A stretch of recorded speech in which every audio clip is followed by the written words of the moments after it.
Good evening, everyone. Welcome. Yay. Week 3 of 4. We have one more class next Tuesday night. So happy you're here. Hi, everybody watching online. We've had a huge number of people, about 180 to 200 people who watch online. So that's really great. So grateful to have you with us. And whether you're here live or you're watching later on, that's awesome. And we've got a great topic to discuss tonight. Yes, Rita? I'm reverberating. Can you de-reverberate me? Deverberate me, or I don't know how that goes. I'm sure he can work with that. It's about the same as it's always been, he says. So, yeah, maybe you're just sitting. Yeah. Okay. Should I talk quieter or slower? Or okay, all right. So Edwene says in this chapter that is all about forgiveness, that for many, I was talking to the class earlier, for many people, forgiveness is harder to talk about than tithing. And so I thought I was telling one of my co-workers over in the office as I left tonight, I hope somebody shows up for class tonight, because we're going to talk about forgiveness, and it's a really a great and amazing topic. And so tonight our class is going to look like this. I'm going to do an opening prayer. We're going to talk a little bit together about why we might want to practice forgiveness, how forgiveness is connected to abundance and prosperity, financial prosperity specifically. And then she has 5 steps to move through to forgive. So I'm going to go through each one of those steps. The last step involves a suggestion she has for a closed eye process. So we're going to I'll take you through that closed eye process. Then we'll do some questions and answers, and that will take us up to the end of our class tonight. So that is our plan. Are you ready? All right. Okay, let's bring it. So let's do a opening prayer. Hi. I invite us just to take a moment to bask in the glory of this eternal moment right here and right now, to just feel into that divine light, that life, that love, that ease and grace that the infinite is. And allow ourselves to see it just flowing freely and effortlessly through this universe. We have other concepts that are similar to that. We have other concepts that are similar to that we can lean into to help us create a mental equivalent. For example, we think of electricity and how electricity is just flowing through this universe. It's flowing through our bodies. It's flowing through everything. And it's a force and an energy that we can channel specifically and use. We think of gravity on this planet, how gravity is available everywhere to everyone. Gravity impacts all bodies, all things, all mass on this planet. It is no respecter of persons. It is everywhere present. We can imagine the sunshine and how the sun shines equally upon all beings, no matter who they are or what they've done or where they've been. And so these concepts can help us to remember that there is a presence, a power, a force, a light, an energy that expresses itself through this universe in similar fashion to those ideas. It is divine love in that it so loves each particle of its creation unconditionally that it allows total freedom of expression. We are free to live our life, to make choices that are constructive and joyful and powerful and that lift us up and help us feel connected. And we are free to make choices that diminish our joy or other people's joy. And this infinite presence allows us absolute freedom to express. However, we are always in the midst of it as it is in the midst of us. And so as in this moment, as we settle into it, We begin our time together in this invocation by recalling and remembering this presence and allowing ourselves to feel and sense the love that it is. That no matter what we've done, mistakes we've made, misturns we've taken, missteps, no matter the times we've not gotten things just right, this infinite light has always been, will always be, totally available to us. No respecter of persons means no respecter of any of that negativity. However, we learn, we grow, we evolve, we deepen if we allow ourselves to take in the awarenesses that come with moments where we haven't quite done our best. But let us remember always that in terms of that infinite universal presence, we are always welcome, beloved in the kingdom of heaven. And indeed, so is every person who's ever harmed us or harmed another person, who's ever made a mistake, taken a misstep, made a choice they regretted. The sun, the light that shines on all beings is the God presence that shines in, through, and as all beings, no matter what. And we give thanks for the realization of this truth right now as we step into this class time together to explore forgiveness, to explore the opportunity to experience freedom through forgiveness. And so with great love and light, we send our blessings to every person who's joining us for this class, those who are in this room, those who are watching us online. We know that together as a community, we are walking a path towards greater and greater light by exploring these principles. We just give thanks that this is so. We let this be. We release this prayer and let it be done. And so it is. Amen.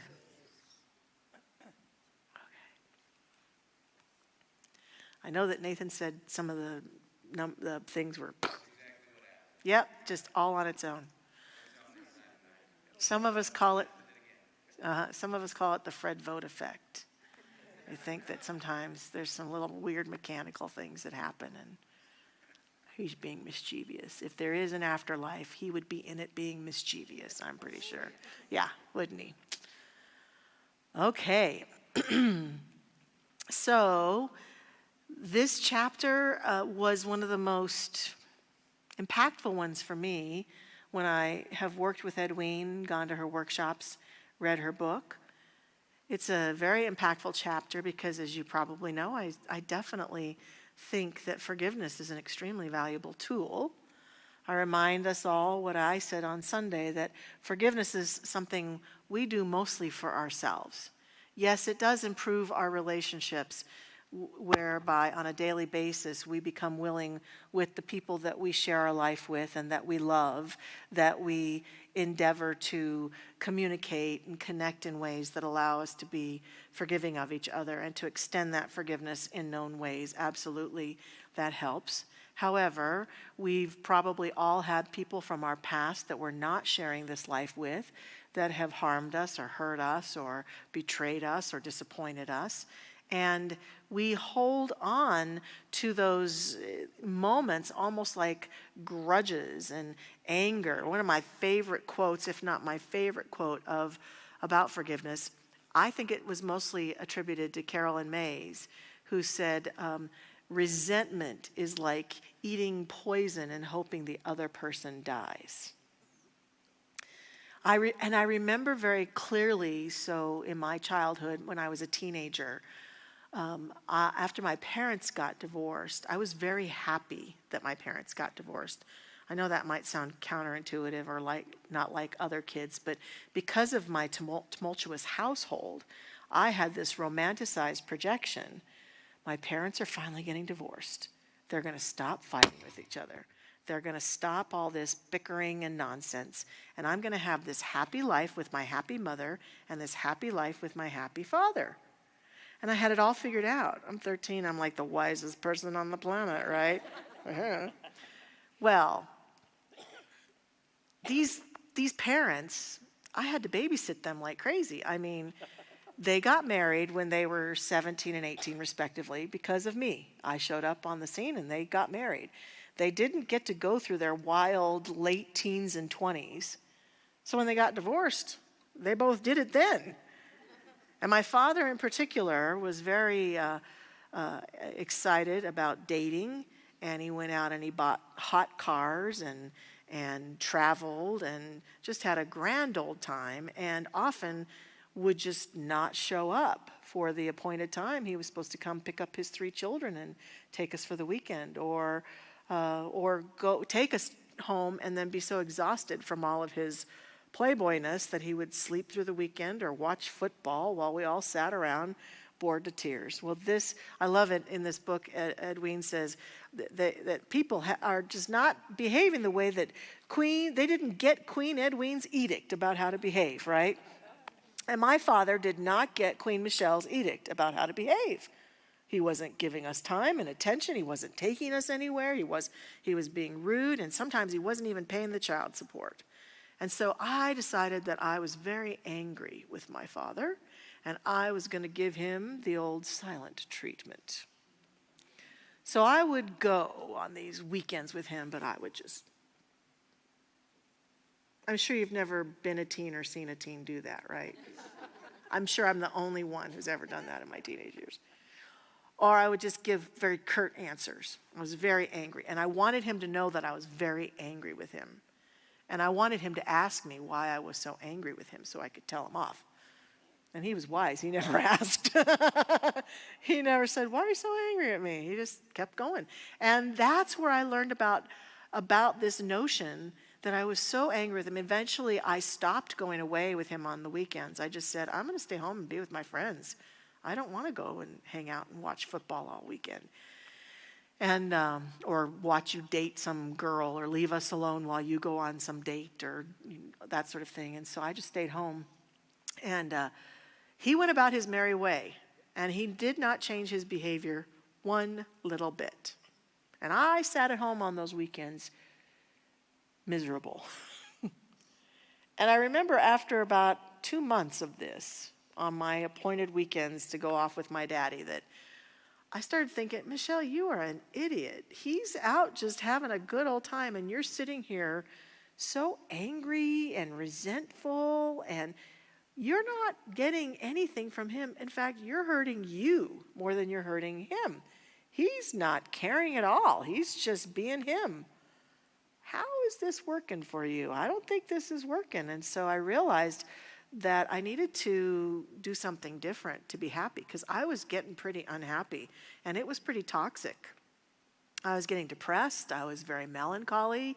I was not, I'm a little social butterfly, and I was not going out with my friends, and I wasn't even that excited to do my homework. And from the time I started school, I would come home and sit down and do my homework. My mother would say, "Don't you want to go out and play before you do your homework?" And I'd say, "No, I've got to do my homework." I always did my homework, and I wasn't doing my homework. I was just in my room with the lights out, very sad, because my father, it felt like he was abandoning me. And he was, to some extent, that was true, but my sitting around resenting him for it was not doing me any good at all. And that is really what is happening for many of us. We have people in our past that have done horrible things to us, and we are remaining angry and resentful and hurt and bitter and frustrated and filled with icky stories of victimhood. And all the while, they're off living their life. And they may be aware that they hurt us, but they can't go back in time and change what they did. So where that unforgiveness lives is in our own heart and psyche. Now, I will say that no one can force you to forgive. So I can't say to you right now, okay, everybody you're mad at, we're forgiving tonight. Doesn't work like that. However, a class like this, a book like this, a conversation like this invites us all to consider setting an intention for ourselves. I may not know if I'm ready quite yet to forgive that person. I may not even know exactly how to forgive that person. but I'm intrigued at the possibility of my own freedom. I'm intrigued at the possibility of being free from the toxicity of resentment. I said on Sunday, and I do believe this, if your life is like a garden, unforgiveness and resentment is like a pesticide that you spray to kill all the weeds, but unfortunately you spray it over the whole garden and it impacts everything. The reason it impacts everything is that to be resentful is to believe that something has harmed or hurt us at a core level that we can't recover from, and that we can't regain our center from. And sometimes there's also shame associated. Like with my father, I believed he was doing what he did because he didn't love me.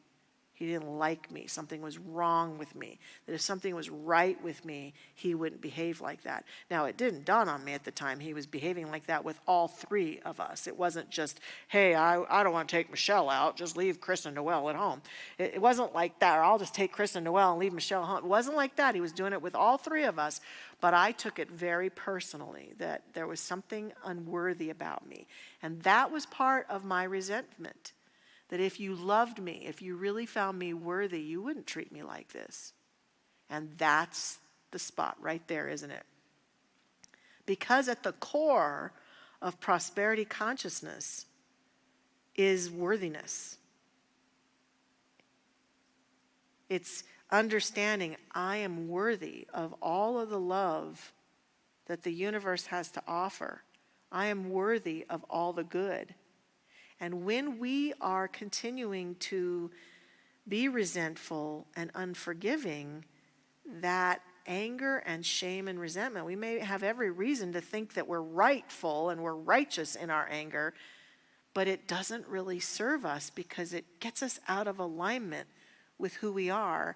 And I also would argue that, and say in classes a lot of times, it's almost like if we imagine who we are is the culmination of every experience we've ever had in our psyche and in our awareness. There's an aspect of us that's stuck in the past, that's clinging to that past.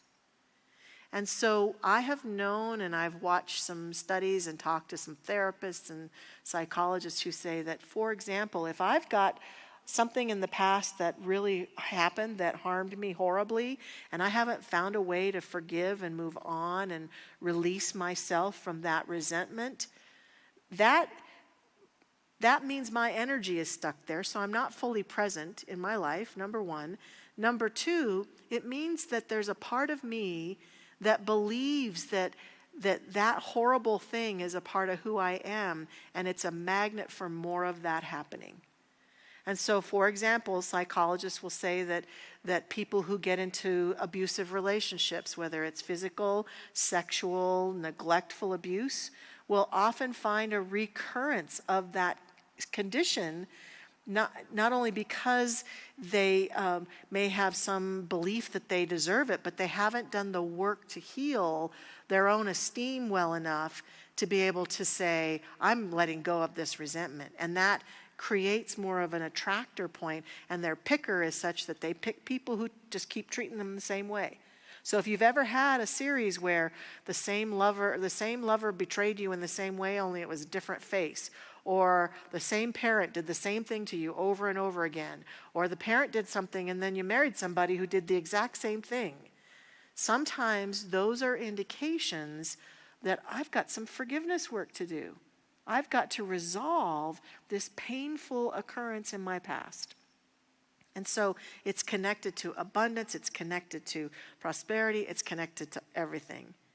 And so what Edwene Gaines says in the book here is harboring a grudge completely blocks our ability to have peace of mind. All sorts of studies indicate that negative thoughts, feelings, words, and behaviors affect our mental and physical health, our success, and our self-worth. An unwillingness to forgive is like, here's how she puts it, like stabbing ourselves with a knife and expecting the person who did us wrong to feel the pain. Forgiveness is not something we do for the sake of another person. Forgiveness is something we do for ourselves. So it's a gift we give ourselves. And as we saw on Sunday now, it's not condoning another person's behavior. Forgiveness can come with boundaries. I had boundaries around my father, who was a violent man, and I didn't have mean and angry and nasty boundaries. I just looked him in the eye with the greatest love that I could, and I said, Daddy, because of how you behave, you will never be alone with my son. And he got it. And he said, I understand. It was loving boundaries. It's not saying, well, I forgive you, so now I'm going to give you all of my passwords again. It's, well, I forgive you, so here's the key to my house again. Oh, I forgive you, here's the key to my heart again. One can say, look, we can't be in our life together because I don't believe that you've changed how you behave, and you go be you. I forgive you, and I'll go be me. So don't think that forgiveness is some spiritual mamby-pamby. Once I forgive somebody, they can continue to walk all over me. Again, it's an act that we do to return ourselves to ourselves. And when we love ourselves and honor ourselves, we can still have boundaries. We can say, I forgive you, and the way you behaved is unacceptable, and it isn't going to happen again. Right? We can say that. But it's always how we do it. I forgive. She says, she talks in the book about when she was trying to forgive her husband who did her real wrong. Her first stab at forgiving is, I forgive you, you old son of a bee. And she said, well, that was the place to start. It was at least an opening, and she got through it. But sometimes that's where you got to start. But eventually, her forgiveness was such that she and this man that she was so angry with, who left her when she was 6 months pregnant in a foreign country with $60,000 debt, became a close friend of hers. It doesn't have to happen that way. You don't have to force it. But forgiveness can cause us to have more grace with each other. And that's part of what she talks about too, is trying to understand what might have motivated someone to do what they did. So keep in mind, we're not talking about forgiveness as condoning or saying, well, it's okay that they molested me, and it's okay that they hurt me, and it's okay that they betrayed me, and it's okay they stole all my money. No. You can forgive someone and still take them to court. You can forgive someone and still divorce them. You can forgive someone and still have accountability with them. But when we are being forgiving, our boundaries become very loving lines. And I know that when my mother finally got this about my father, she looked him in the eye one last time and he said, I'm sorry that I hurt you physically like that. I will never do that again. And she looked him straight in the eye and she said, no, you will not. And he knew, and he never did. So there's something that happens because she'd forgiven him. She'd worked on her own boundaries. She'd worked on her own self-esteem. She'd worked on what she would accept and what she wouldn't, and was very loving and kind. But she was clear. We're not doing this again. And I forgive you. That's forgiveness too. So let's talk a little bit more about this from Edwene's perspective too. She is talking about when you have a problem with someone, it's almost always because they're not behaving the way you want them to behave. And she says in her cute little accent, well, they are going to behave the way that they are going to behave no matter what you think. And once you accept that and love them just the way they are without judgment, as God does, then you will have achieved forgiveness. That's kind of what I'm talking about here. And so she says, to what extent do we forgive? How much do we have to forgive? And she says, if we really truly want to forgive others completely so that we ourselves may be forgiven completely, then we need to get busy cleaning our inner psyches. And so she's got some questions that I'll just ring off for you if you want to write them down, or if you want to write a few names down while I ask you these questions, that's fine. Your journal is your own property and privacy. The first question she invites us to ask is, who am I blaming? Who am I blaming?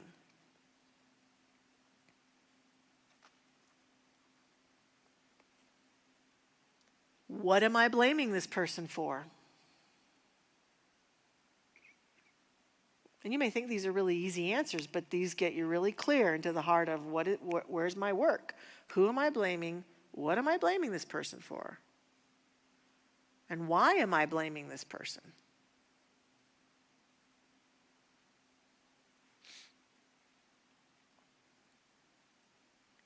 Another way to ask it, she suggests, is who hurt me? Who hurt me?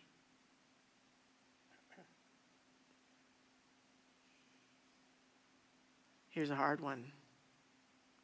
Why did I allow this person to hurt me?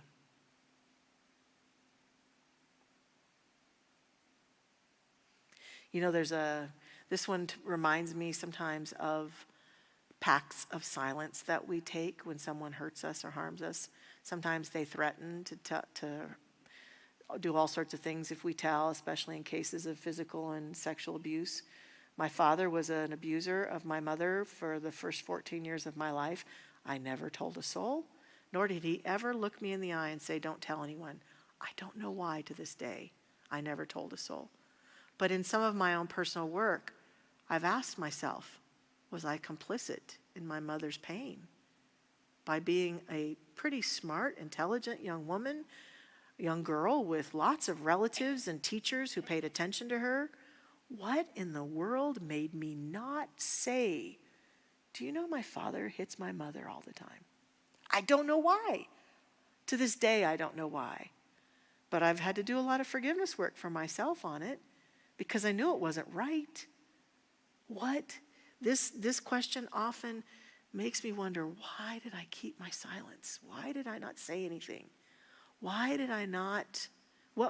When she's talking about my part in things, sometimes my part is I just didn't go get help. I didn't feel I could. I didn't feel I should. I didn't feel worthy enough for some reason. So that's a really good question to process.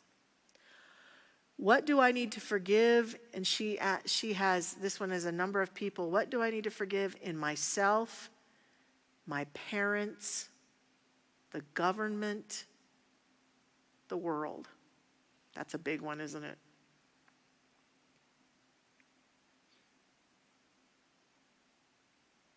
The last few questions go to self-forgiveness, which we will get into tonight. Whom have I hurt? Why did I hurt this person?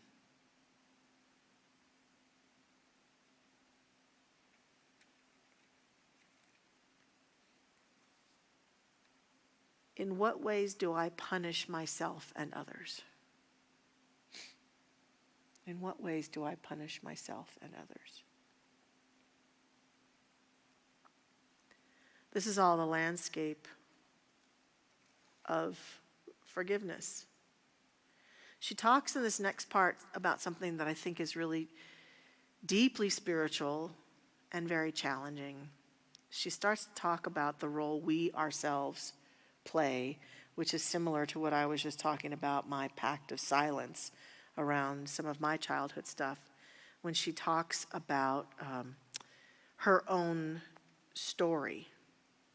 And she says some of the reasons we might have to forgive are because we've been done wrong, we were treated cruelly, we were lied to, we were stolen from, we were abandoned, we were molested, we were raped, we were cheated on, we were battered, we were betrayed. You can think of all sorts of these reasons.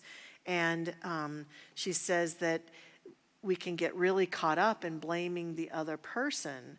And there are lots of theories from a spiritual perspective about why things happen. She kind of talks about them here. And we don't, in this teaching, land on a single one of them as the reason. She says, why do children have these challenges? Why is it that a child might get hurt or might be neglected or might have physical challenge if consciousness creates, which is the most popular question we get in classes. And there are theories about this everywhere from in spiritual circles to past life and carrying forth soul contracts from other lives. There's also one about the soul's journey. And that seems to be the one that she kind of leans into. And I love how Dr. Barry talks about how children are big souls in little bodies, right? Because they are big souls and they have come here to do big things, just like you have and I have, to live this life out really fully and completely. And it's not all through ease and grace. I don't know if you've noticed, but sometimes things get a little bit rough. And it's from that roughness that we often grow the most. Maybe it'll change someday, but right now, humans tend to grow and evolve the most through those challenging situations. And so she's talking in the book, and this was one of the most powerful points in the book for me, and I'll share it and try to give it the honor with which she expressed it. She herself was sexually abused from the time she was 4 till I think she said 14. And it was so bad that she almost died. And she had been harboring great resentment towards her abuser and had taken on huge victim consciousness and would tell her story and was very dramatic about it and had done a lot of work on it, I would imagine. And she talks about a teacher who changed things for her forever with regards to this issue one day. She said she was in a class, in a spiritual class, and she was going on and on about her victim story, about being abused. And she said, he said suddenly, "Hey, stop." And I'm going to quote him. He said, "Listen, Toots, this victim stuff has gone far enough. It's really a drag, and it's boring the tears out of the rest of us." Kind of not very compassionate, right? I don't know that that's the tact I would have taken, but okay. It had its impact. And she said she was shocked, and she kind of stopped in her tracks and noticed that he hadn't given her the poor baby response that she had come to expect by telling this story. And she said as she gasped, he continued, "In order to heal this childhood trauma, what you've got to do is create a new story about it." And he paused, and he gave some thought, and then he said, "Okay, I'm going to read it exactly as it is in the book. Here's your new story. Try this one on and see if it works for you. You came onto this planet to be a woman of power. Your soul chose this pathway, and because you chose it, you also chose to take an initiation in the misuse of power at a very young age. During this initiation, you learned what it feels like when power is misused, and it is horrible. Therefore, it is now safer for you to be a woman of power in the world because you know now that you would never misuse nor abuse this power. And in this process, you've gained the most valuable of all spiritual gifts, the understanding heart." She said, "My world reeled from this and cracked open a bit. It didn't happen overnight, but little by little, one day at a time, I began to embrace this wonderful new story, a saga that completely reordered my personal journey. It made me feel powerful rather than helpless, and it allowed me to give up the role of the victim." A few years later, after my father's abandonment of me is how it felt, I reordered my story and it was one of the most powerful moments in my life with him, where I stood up to the bully and stood up to the man who I was so afraid of and looked him in the eye, and he was scared of me. I was so shocked. He was so afraid of me that he tried to get up and leave the room. And I unfortunately kind of took the power in my hands, and as he was walking out, I was saying to him, "Oh, you're afraid of me, are you now? Well, now you see how it feels when you do this to my mother. You see exactly how it feels. You're scared of me, aren't you, right now?" And he was just trying to do everything he could to get away from me. And I said, "We're going to talk this out, and we're going to talk this out now." And I totally took my power back. I was a little excessively mean about it, but something got born in me that day. There was something about, I'm not afraid of this man anymore. I'm done being afraid of this man. And it changed my self-esteem forever, and it changed my perspective. And it's like Edwene is saying, a new story could emerge.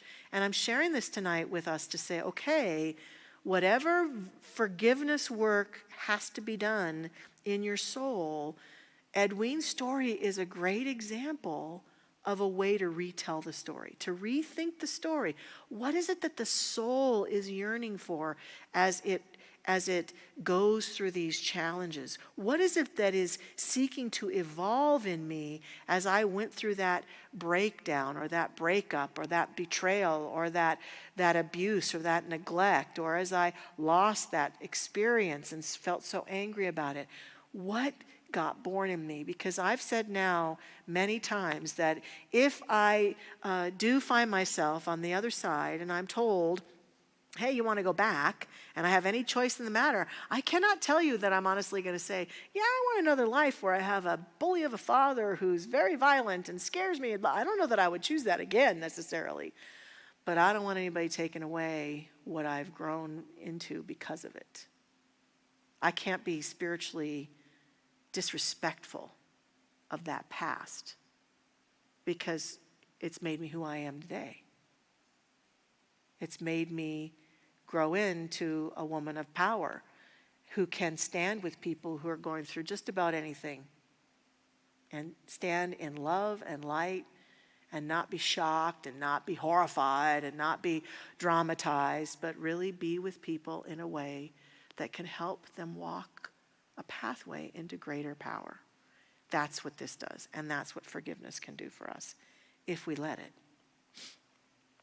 So she goes on and tells a lot of other stories. She tells the story about when her husband left her. And I just want to key back into for a minute into a part of the story before we start going through her steps, where she really leans into forgiveness and financial debt. Now, as in all of our financial classes, there is a kind of debt that is a tool where we use debt as a tool that can serve us.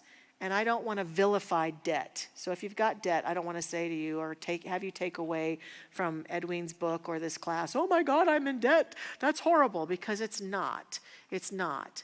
Debt as a tool can be used to purchase a home or a car, right? And that's not the kind of debt that we're talking about.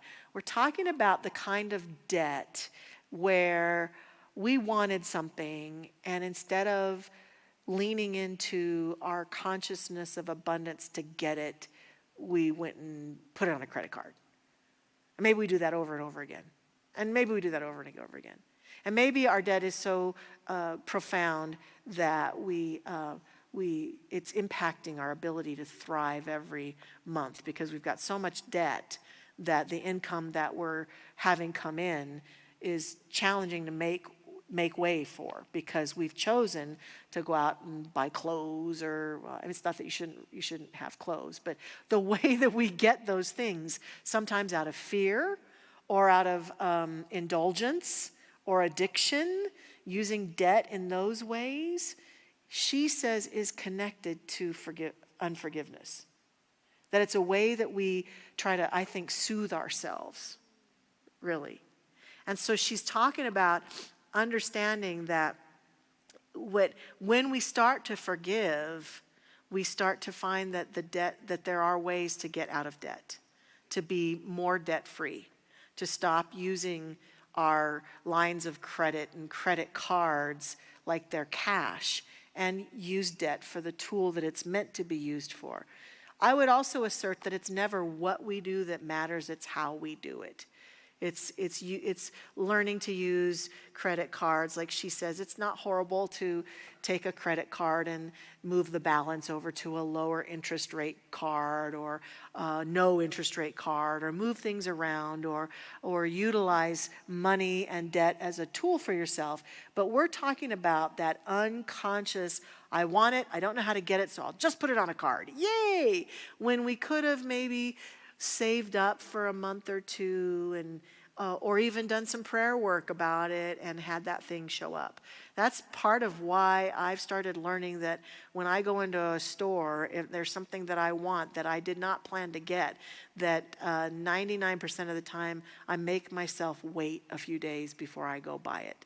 Because impulse buying was a problem for me at one point. And I was using credit cards to impulse buy. I did notice that the more forgiveness work I did, the less I wanted to do that. I didn't feel some impulse to soothe myself that way. So she does address this, I think, very clearly and lovingly in her book, and talks about how to use your debt wisely and to use forgiveness to get out of it. The last thing she says before we start going into the steps now is forgiveness is an act of will.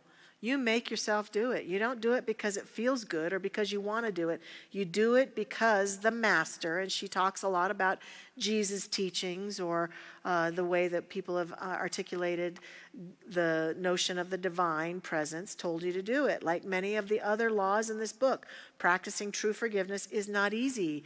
As is often the case when we make changes in life, we may need to be very patient with ourselves while we learn to practice this new habit. It's okay to practice it imperfectly, but do practice it, because forgiveness will change your life. Give yourself the gift of forgiveness so that you too may know the great joy that is the result of living without judgment or blame. So it's an ongoing practice, an ongoing work. So here are the steps. You ready for them? The 5 key steps for forgiveness that Edwene gives us. Forgiveness technique number 1 is all about affirmations. If you know that you need and want to forgive, if you want to become more forgiving, she suggests that you start by using affirmations. Affirmations, of course, are short statements spoken in the now that are positive, that you can put up on a wall. You can put them on the mirror as you're getting ready in the morning, as you're brushing your teeth. You can put them on your coffee pot as you're making coffee. You can put them on your phone at work or on your desk or on your laptop or in your device. I have a lot of affirmations. I'm actually in a program right now where I have 49 affirmations for the week that come up every 2 hours on my reminders from 6 a.m. to 6 p.m. And I stop and I read them as they come up, and I breathe and I think them, and then I move on with my life. They're powerful affirmations. So as I've probably mentioned many times, I love using today's technology to help me be successful. And so I use the reminders, and you can set the reminders to come up every day at a certain time, and you can use affirmations. And it's really important for these ideas to come past your mind. And so listening, there's also a new app out that I was told about that I've used, and it's called Self-Talk, I believe. The Self-Talk app has all sorts of affirmations, and sometimes you can choose all these different subjects that you want to use, and forgiveness is one of the subjects. And you go into the app, and while you're just working or you're cooking a meal or you're doing something, you can put it on the background. It's not meant for you to sit and listen to it necessarily attentively. It's meant to be there just kind of playing in the background as a way to develop greater self-talk, what I say to myself. And so you can use an app like that to play affirmations. What is this doing? It's allowing these new ideas to move into the mind consciously and unconsciously so that there can become greater freedom. And so saying them, consciously choosing to say them to yourself, or put them someplace where you read them, or read them every day or every 2 hours or whatever, stop and read your affirmations, that is impacting your conscious awareness and your unconscious. And putting them on an app where they're just playing quietly, that's getting into the deeper mind. And that combination is often very beneficial for guiding us into greater freedom. We might find that forgiveness of that really difficult person becomes easier and easier because we've simply affirmed that it is. And so here are some of her affirmations. I think she has written some beautiful affirmations, and they're for ourselves and other people. I've been practicing this one, this first one. I forgive myself completely for every mistake I've ever made. I like that a lot. I forgive myself completely for every mistake I have ever made. That's a big one. I forgive others knowing that we all did the best we could at the time. I forgive others knowing we all did the best we could at the time. Honestly, that's part of how I was able to forgive my father completely. I've often shared in classes that the last stage of forgiveness of my parents, both of them for anything, was really when I was 35 years old and I had my own child. And I sought to be a conscious, well-balanced, calm, easy, graceful parent. My child did not always choose to mirror that same experience. And I waited so long to have a child, waited till I was 35, because I thought I'll be more mature, I will have found a good partner to co-parent, I will have more money, I'll be more secure in my career, and I'll be ready. And it was not an easy task. It was not as easy as I thought it would. He was willful and wanted to do things his own way and didn't always like what I asked him to do. And he was an individual, like Edwene said. And at that moment, I thought, oh my God, my parents were 17 and 18 when they had me. And they chose some pretty stoic, unsuccessful methods of parenting. But I get now. Sometimes I thought to myself, it would be easier just to smack him upside the head than it would be to get him to talk him into putting these shoes on. And I got it. It was like, okay, I get it. It's not easy. It's not an easy path. I'm done resenting them for this. I'm just done. It's stupid.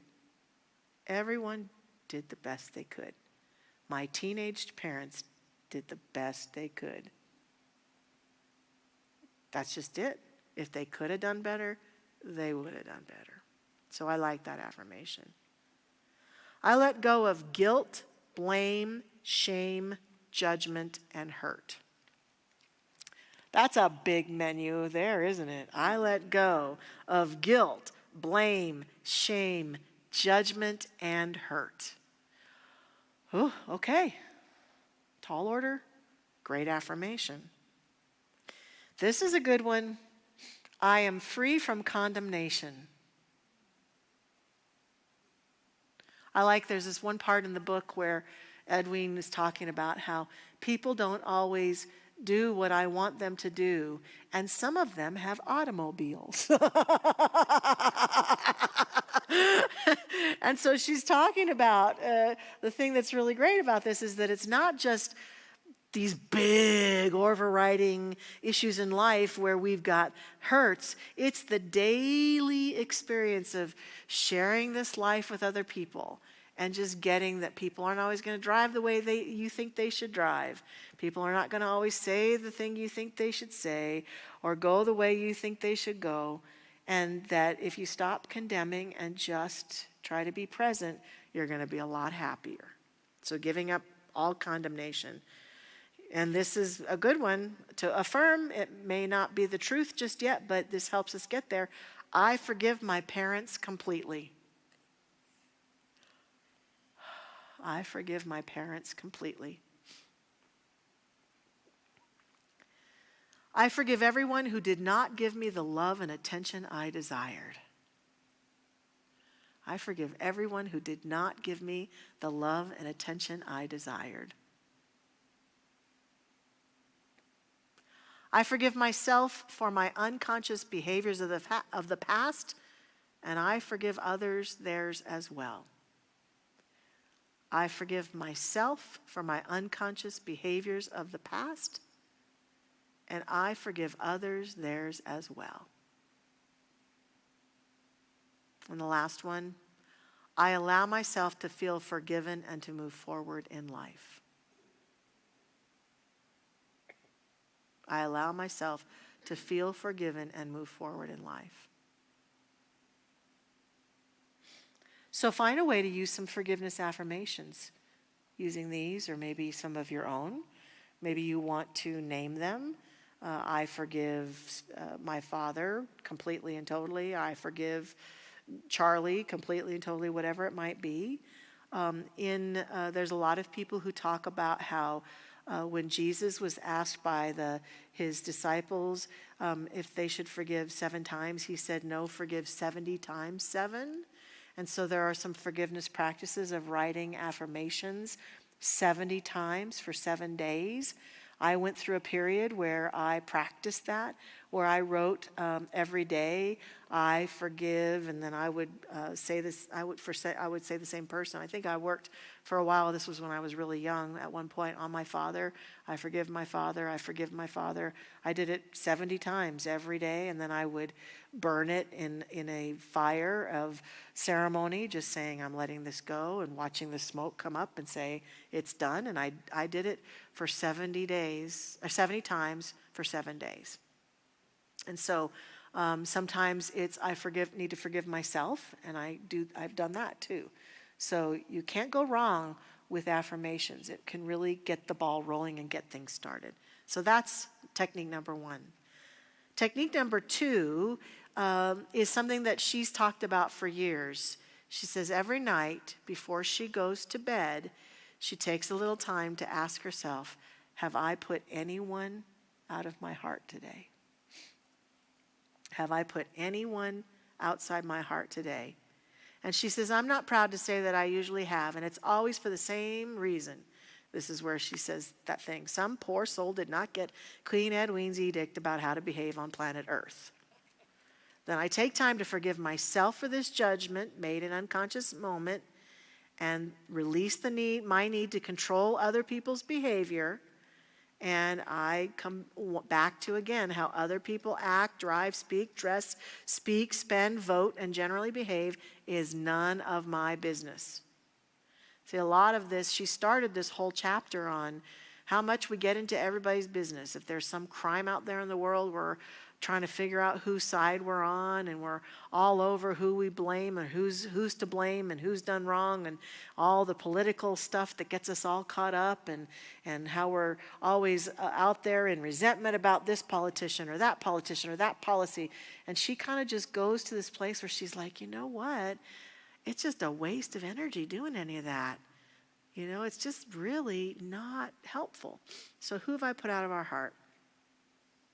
And she says, what I've noticed about my own forgiveness process is that the only people I ever have to forgive are those people who do not do things my way. And there are a lot of them. That's where she says, and many of them drive automobiles. So it's allowing ourselves to have a practice, a daily practice. That's number 2. Technique number 3, I really like, is a forgiveness inventory. Now she says once a year, she will take a significant amount of private time, and she will go through the timeline of her life, thinking about her childhood, her family, school, her experiences with friends and people on the planet, and significant things that occurred in her life and in the world as she grew up. And she will go through and just notice if there's any charge left in any part of her life. And then she will spend time putting together a plan for how she's going to deal with those things that are still left from her past. It's sometimes, I think she says it's a day or more, and she does this all by herself, all on her own. It's not something that she shares with anyone. It's a private experience, but it sounds like it could be very, very fruitful. And then she says sometimes she will write letters to people. She's talked in this book a number of times, Like I said a minute ago about writing my 70 times 7 and burning it, she will write a letter to someone where she will talk all about the experience she had with them and how it hurt her and how she felt. And then she will write about her forgiveness and how she's setting them free. And then she will do some sort of ceremony where she'll burn it or bury it or do something with it to say, I'm done with this. And so sometimes that will come out of this forgiveness inventory, but this is a significant time. And she's got a story in here about doing that. She had an ex-husband that she still had some stuff with, and so she did her forgiveness inventory with him and how she came home, and then a few weeks later, out of the blue, this husband sends her a letter, a really loving letter, about their relationship and their time together and how much he appreciated her. And she said he wrote me a check for $3,000 on a debt that I thought he was never going to pay back.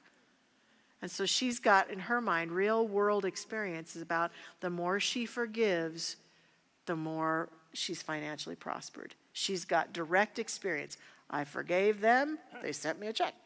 I forgave them, this money came in. She's got lots of stories in here about how that occurred. So, forgiveness inventory. Forgiveness technique number 4 is about yourself. A lot of times when we talk about forgiveness in classes or in other settings, people will say, oh, I've forgiven all those other people in my life, but I'm the one I haven't forgiven. I'm the one who's hard on myself. I'm the one who just won't stop belittling or making myself feel unworthy because of the things that I have done in the past. And so she says that that confession is good for the soul. So she was doing Al-Anon at one point because of one of her husbands had such an addiction problem. And she said, I was going to Al-Anon so that they could help me fix him. Right? And that one of the steps in 12 steps is to do a complete inventory, right, of the things that you've done wrong and to sit with someone and go over them with that person. And she said she didn't want to do it. She was very resistant to it. It's really interesting because I was on the staff here at Mile High Church from 1985 until I graduated in 1991. And for a large period of that time, one of my roles was to be the administrative assistant to Dr. Fred Vogt. And Dr. Fred and I used to sit together sometimes and talk about what would make our teaching better. And we envisioned putting a drive-by confessional out there in the parking lot where we would get practitioners to sit out there and you could drive in and maybe you wouldn't see the practitioner, kind of like with the priests, and you could just say anything you've done that you're ashamed of or upset about or can't forgive yourself about, and that the practitioner could do a prayer treatment for you and affirm your worthiness and send you on your merry way. And one of the reasons that Fred and I would talk about that so often and giggle about it is that we really both understood the power of not having any secrets. Of like the things, think about maybe some of the things that you haven't forgiven yourself for. Are they things that maybe no one knows you've done, or very few people know, or only the people who know that you've done it judge you very harshly for it? See, that's not what we're talking about. We're talking about the ability to speak aloud things you're ashamed of that you've done to someone who's unattached and isn't going to judge you for it, but just stands there and witnesses you and sees you and loves you. And it's one of the most powerful practices in 12 steps, isn't it?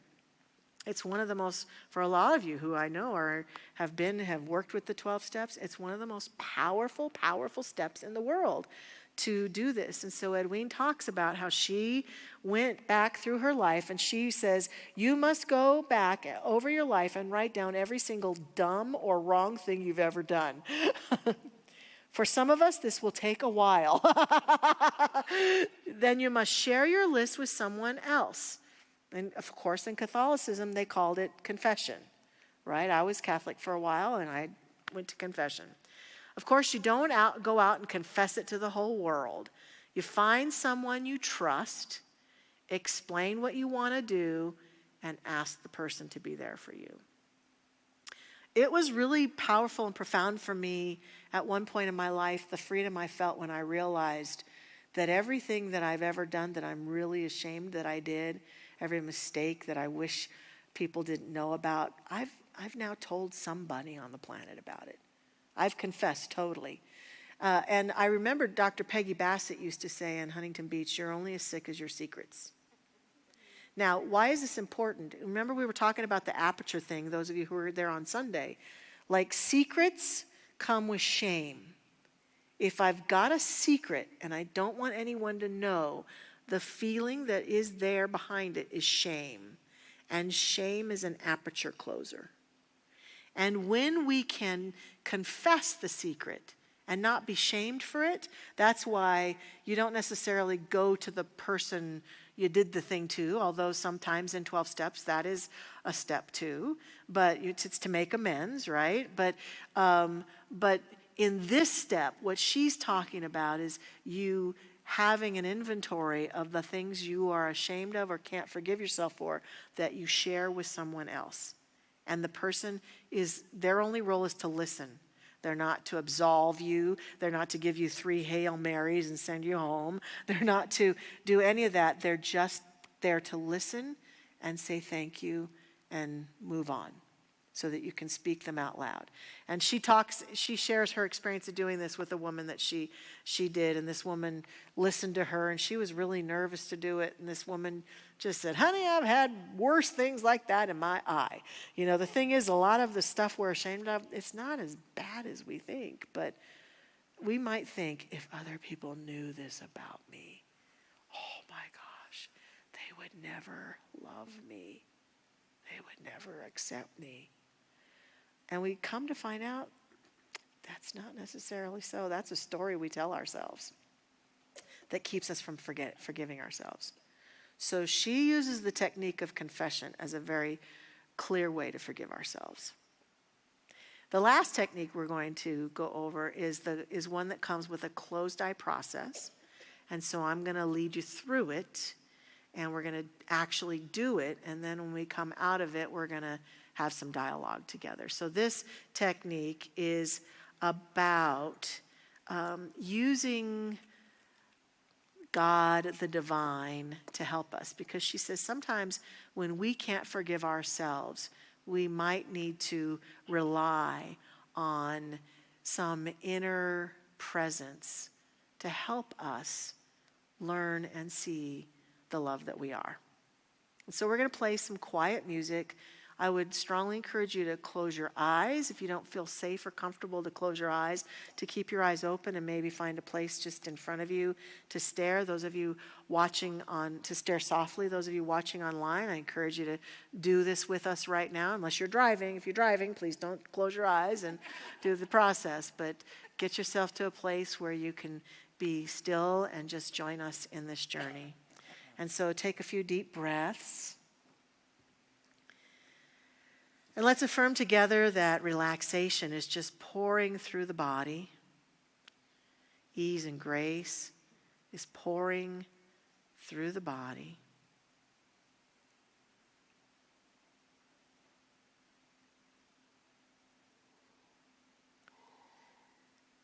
And imagine yourself in some beautiful setting that makes you feel more peaceful. For some of us, it might be a beach or a mountaintop or our own home or some place in this world where we just feel safe and still.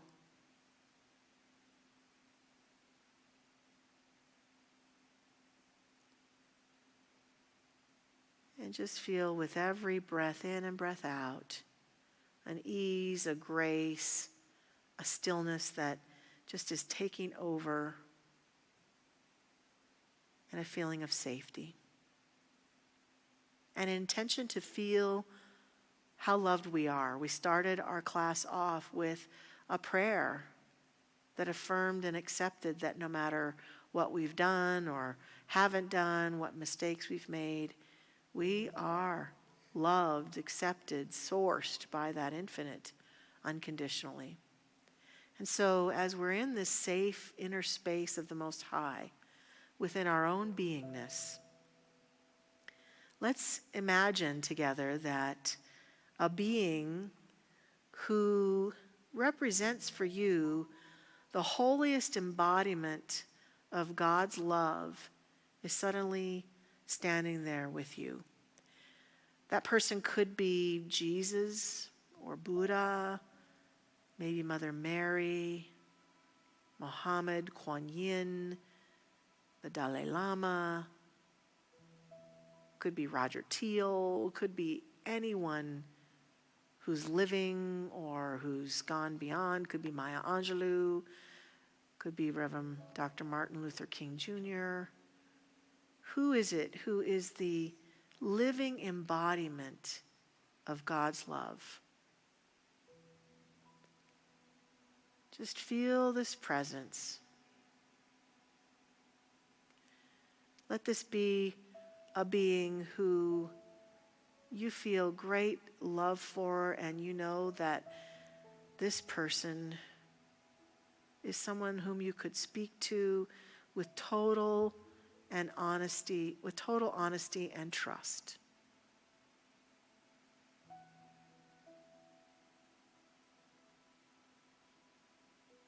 And so in this place of the Most High, imagine this person now taking your hand,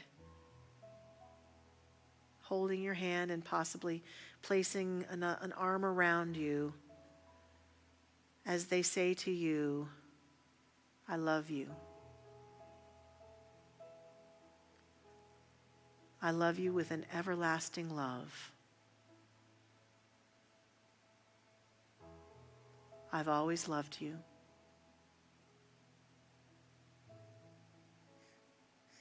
There's nothing you've ever done or ever could do that would stop me from loving you.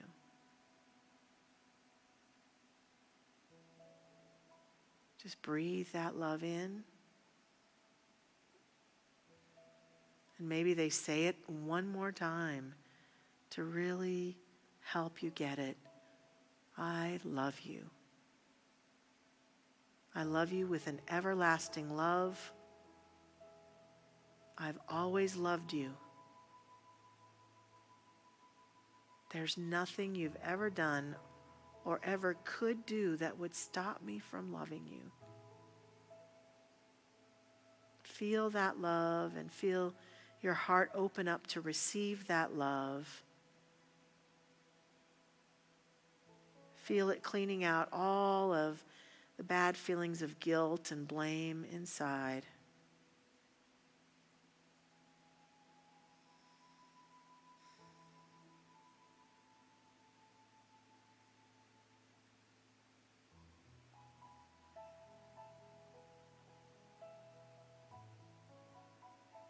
Feel the freedom.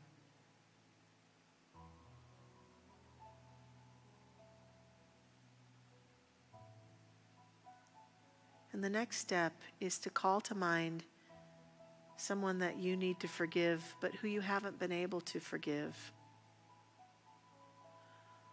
What you can't do, this loving being likely can. And so imagine that person there with you and your holy being. Tell that person whatever you need to tell them to forgive them.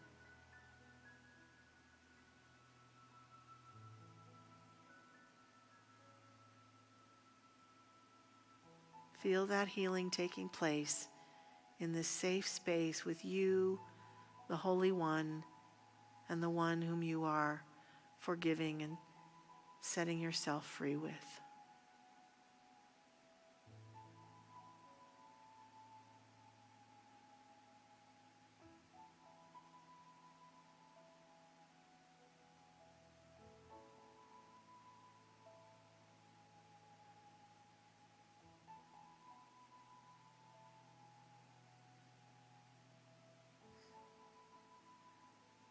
And And if you have anything that is lingering that you feel bad that you've done or that you have guilt about, you don't have to tell the holy being about it because they already know and love you anyway.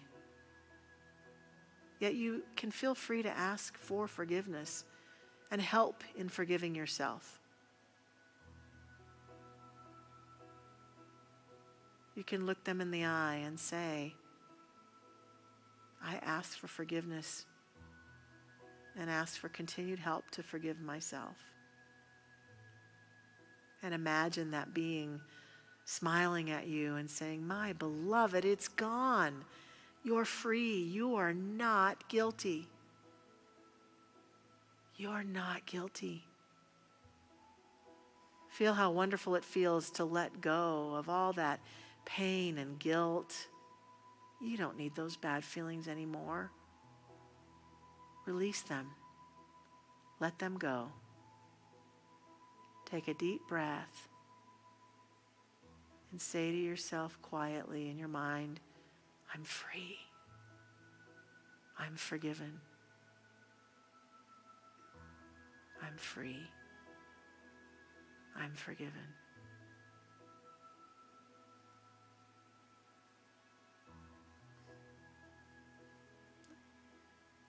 And with another deep breath, say to yourself, it's done.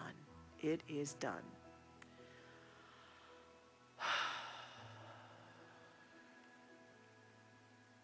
And we come back into this space now, feeling our bodies fully present in the room and in our chairs, feeling the presence of other beings around us, feeling possibly a little lightness of heart, maybe some emotion that came to the surface, and just with great gratitude for the opportunity to have this experience of forgiveness now.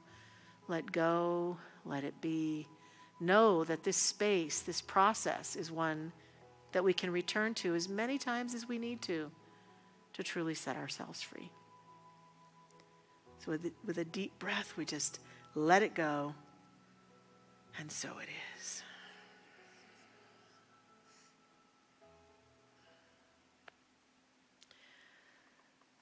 So we're going to open it up for sharing. I will welcome in a minute anybody who wants to share what that experience was like, a few of you at least, and if there are any questions. I've gone through a lot of material. There are a few last things that I want to give you that she ends this chapter with, and they are journal prompts that can help in forgiveness. So I notice a lot of you have been writing some things down. So if you want some of these journal prompts, here's what they are that you can use to continue your journey. The first one is, I am through feeling guilty about, fill in the blank. I am through feeling guilty about. The next one is, I'm over feeling sorry for myself about. I'm over feeling sorry for myself about.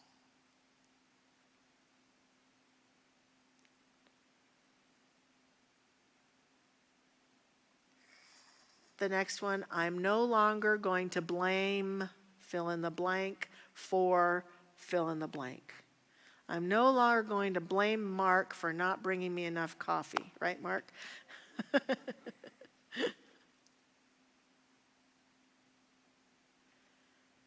This is a really powerful one. I am finished with all sadness about. I am finished with all sadness about. That might be something you journal about.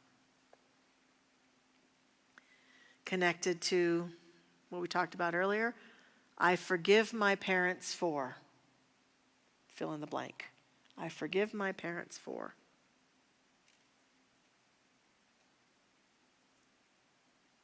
Similarly, I release all suffering about. I release all suffering about how I didn't get my way when that sort of thing. You get to write it all out so that you can get it out of you. That's what journaling is really good for. It's getting it out of you, seeing it on the paper, and being able then to do deeper forgiveness work. And the last one, above all, I forgive myself once and for all for, fill in the blanks. Above all, I forgive myself once and for all for fill in the blanks. So those are the journal prompts that she ends this chapter with. And with the last bit of time that we have, I'm going to open it up for some sharing and questions, like I was talking about. Would love to hear from some of you. Oh, thank you, Diane, for being our wonderful microphone runner. Who's got some stuff?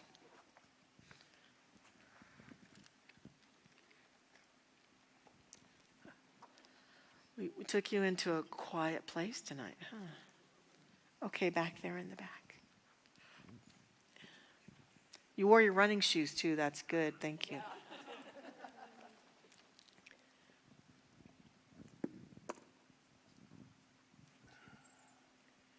When Edwene was talking about daily forgiveness practice, was she just trying to make sure that I understand in my head? Does that mean like that checkout girl was really snotty with me and I forgive her, that kind of thing? Or the girl at the post office didn't know how to do her job and I got mad and I'm going to forgive her? All of those mundane things. Is that? Yes, we're going to forgive her for not knowing how to do her job and forgive myself for judging her for it. Okay. Yeah, I think she is, because she's really talking about the stories that we make up that create separation between us and other people. Now, it's one thing to look factually say, okay, that gal at the post office didn't really seem to know how to do her job. But I don't know what might be causing that. Maybe she was trained poorly, or maybe she's having a bad day, or maybe her someone she loves just died and she was just really spaced out. We make up stories, so I think forgiveness is forgiving people and even developing the art of making up a story that lets you have compassion for them. You know, like I try really hard. When I moved to Phoenix, I was shocked at how wild people drove in Phoenix. And I had a lot of judgment about it. I mean, they just drive like bats out of hell, I think. Sorry, any of my Phoenix friends who are watching, but I think that was my experience. And I was getting pretty angry about it. And people would whiz past me and cut me off, and I was calling them all sorts of names and being really frustrated. And then I asked myself one day, under what circumstances would I be totally okay with someone doing what that person just did? And I realized, like, if that person has a sick child that they're trying to get to, or they just heard, like, 10 years ago today, my husband's sister died, and we found out she was dead and rushed to the hospital, and I was speeding, and I got stopped by a police officer. And I explained to him, I'm sorry, officer, my sister-in-law just died and we're trying to get to the hospital. And he said, go. But I was speeding. I was the jerk speeding past people to get to the hospital to be with my husband's mother, who was there all alone. And I had good reason for it. I was being safe, but I was also in a hurry.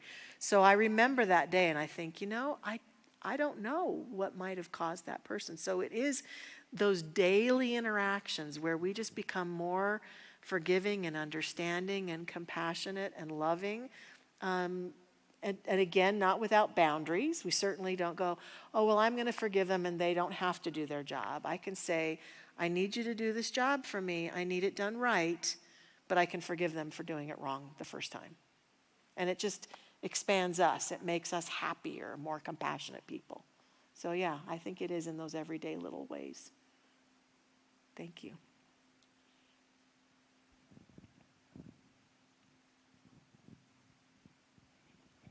It's not a question. I bought an extra book to give away. Anybody in the audience want it? That's very kind of you, Alexandra. Anybody? Okay, BJ's raised their hand back there. Okay. Thank you. Yay.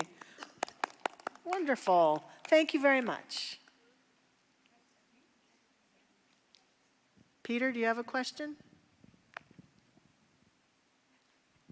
No, I just have an experience with Yes. forgiveness, and Great. And some, I think in the experience of forgiveness, when a trauma, some pretty deep, serious events happened that I wrapped them in the chrysalis to protect myself, but there was anger, there was resentment inside that chrysalis, and some really pretty serious stuff, life-threatening.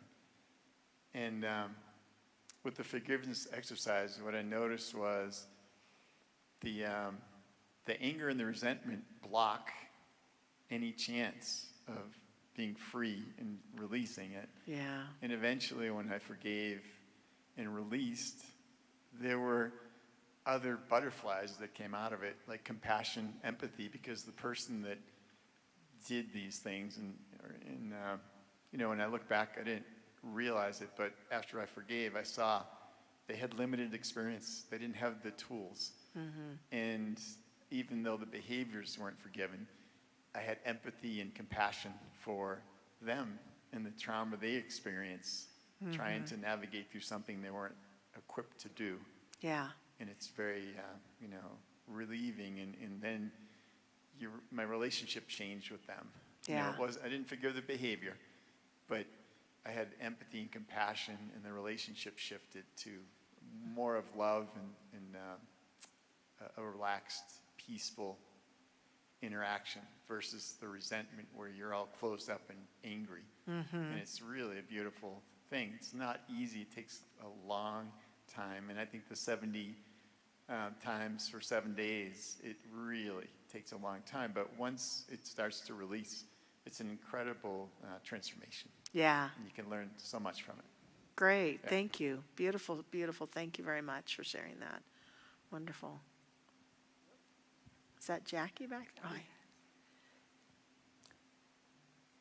Should you or can you, or what is the process when you feel fear and you don't want to? Is it just a simple act of forgiving yourself for feeling that and having compassion? You're talking about feeling fear about forgiving someone? Or just feeling fear, knowing where it may have come from? Mm-hmm. Maybe not specific people or whatever, but events. So when you are looking at yourself with compassion, is fear something that you say, I forgive you for feeling fear? Well, fear, it depends, because sometimes fear isn't all bad. We need fear as a modus operandi to help us get ourselves out of really truly dangerous situations. It's been a part of the human experience. Years ago, when we were you had predators who would come after us. We had to protect ourselves, and sometimes fear coming up is an indication, maybe I need to leave this building or this room or this space. It's an indication of a lack of safety. So I wrote a book about fear, and I don't think fear is all bad, but if it's the constant go-to, that is kind of like Peter was talking about, that becomes this wall that we're using to keep ourselves from connecting with people because we're using fear to block other people or experiences out, then yeah, if we're using fear in a way that is building up blocks rather than using fear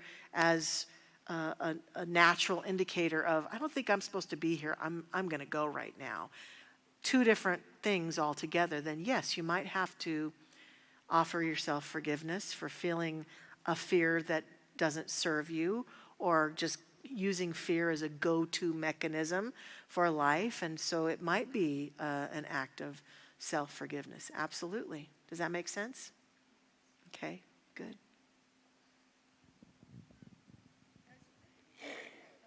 Hi, Bernie. Hi. How do you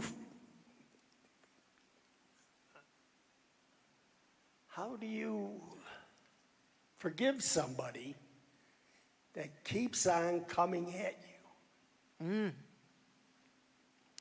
Yeah, that can be tough. That's where one has to possibly consider boundaries, right? Either that or become disinterested in their coming at you and how they come at you. It's like okay, so it's like I had a cat once that loved to climb the curtains, and I would get furious at her for climbing the curtains. And I tried my best to tell that cat to stop climbing the curtains and how inappropriate it was for her to climb the curtains. And I remember one day in one of my very eloquent speeches to my cat about her curtain climbing, my inner voice got the best of me and said, "Cats will be cats. You're trying to get her to be what she just cannot be. She just doesn't have the capacity to not be a cat and climb the dang curtains. So you might want to just get rid of the curtains or get okay with her climbing the curtains if you want to have this cat." And so if you want to have a relationship with them, if you want them in your life, if you've asked them to behave a certain way and they just can't do it, you're asking them possibly to not be a cat anymore, and you're just going to suffer. So your choices are to either come into full acceptance of their catness and find a way to almost be like a trampoline where it bounces off of you and it's meaningless. And if you can't do that, then there might need to be some conversation about boundaries, about not having this person in your space anymore. And any of those, in my opinion, are valid options, and only you know which one will serve you most. But you can't, obviously, you can't change them. You can ask them to stop, of course. And I bet you have, haven't you? Well, it didn't work. I know, yeah. Yeah. They keep on coming at you. They keep on climbing the curtains, don't they? Yeah, they just keep on, yeah. And I do want to say what's coming to me right now is I remember Matt Kahn standing on this stage giving a talk, and the most significant thing he said the last time he was here is sometimes asking people, what do you hope to accomplish by doing that? Is a really good question. Well, I know the motivation that the other person has. What is it? To get your goat? Yeah. Yeah. And you keep giving it to him, right? Well, no, I just keep on blowing it. I blow it off, but it doesn't work. Right. Yeah. It doesn't faze them in the least. That they don't get the goat. Yeah. So They 25 years.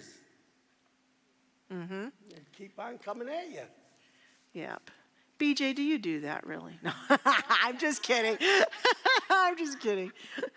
Well, I think that there are some options, so you need to give some thought to what those options might be, and if you want to talk with me more about it, we can talk more about it one-on-one, okay? Thank you. That's great. Well, our time is coming to an end for tonight's class. We have one more class next week to go over the final principle for financial freedom. I do want to say that one other technique she does kind of lean into to help get us to a place where we can start to let go. And I'm not saying this is what Bernie does, but one other thing that I've often challenged myself is for the things and the people that I'm most upset about to ask myself, have I ever committed this heinous crime myself? Yeah. Have I ever done what I'm so angry with someone for doing? And maybe I haven't done the exact thing, but she points to, like she says when in the book at some point when she had a teacher who she came into the teacher and said she couldn't believe it that someone stole her jewelry. And the teacher had the audacity to say, well, no one can steal from you unless you steal. And she said she got very furious and said, I do not steal. I don't steal. And the teacher said, yeah, you do. You're stealing my time right now. And she said it really woke her up. And then she realized that I think there are things that we get angry about that we do ourselves, maybe not to the same degree. Maybe we're not out killing people, but we kill people's dreams by criticizing them. Maybe we're not out shooting and stabbing people, but we're thinking negative thoughts and judgments about people all the time. Or we're sarcastic, or we're discouraging, or we're mean or rude, or we're making people wrong. don't think for a minute that in a world where everything and everyone is connected, in a world where we are sending prayers out all the time for life to each other and to other people, that are jabbing and criticizing and gossiping and critiquing and judging and making wrong, isn't just as challenging to people's souls and energy as if you just walked up and slapped them. Because it is. It's energetic. And so a lot of the things we're angry that people did to us, said to us, behaved towards us, we ourselves may be guilty of doing the same thing, maybe just a little more silently. And so that's one last thing that she mentions that I just want to point to. This is holy, sacred, intense work, and we get a chance to do it. So I'm just going to do a quick little closing prayer and just accept and affirm this intense, joyful, powerful, thought-provoking evening allows each one of us to go forth out into our lives and practice these principles, to give greater thought and energy towards the embrace of letting go and being free, towards being more fulfilled and happy. And I accept and affirm that we literally return ourselves to ourselves with every act of forgiveness. And we return ourselves to the oneness, to the deep love that abides in us, to the God presence that is us through the act of forgiveness. This is our task. This is our journey. This is our truth. And we go about it magnificently and powerfully, each one following our own guidance and our own intentionality. With great love and gratitude for this night together, I let this go and let it be. And so it is. Have a great week. I will see you next Tuesday night. Thank you, thank you.